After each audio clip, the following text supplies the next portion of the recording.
Sepse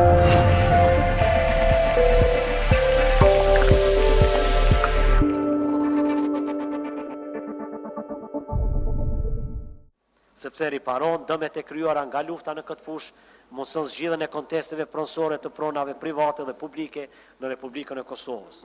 Kjo agjenci është e pavarur dhe përkohshme, e rregulluar edhe sipas nenit 142 të Kushtetutës së Republikës së Kosovës.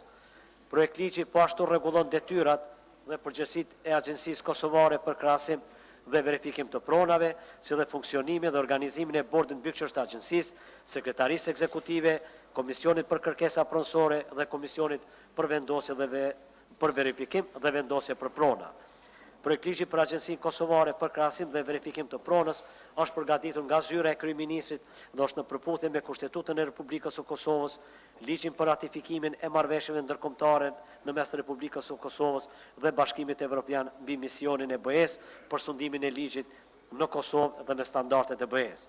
Të nderuar deputet, ju propozoj që projektligjin ta miratoni në mënyrë që çështjet të cilat rregullohen në këtë projektligj të vijnë në suaza të kornizës ligjore adekuate. E një agjencie që shumë më tepër është ndërkombëtare dhe atë jo vetëm në përbërje, por edhe në bazën juridike të funksionimit, financim të veçantë dhe vendimarrje jashtë sistemit ligjor të Republikës së Kosovës.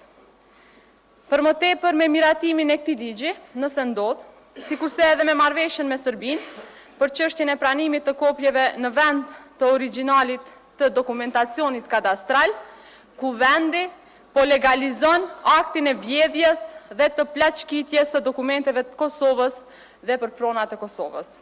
Ndërsa me themelimin e kësaj agjencie, po nis edhe funksioni në bazë të rregullave dhe interesave të Serbisë si plaçkitse e këtyre dokumenteve. Për një shtet sovran, si ky projektligj, ashtu edhe agjencijat që ky themelon, janë absolutisht të panevojshme.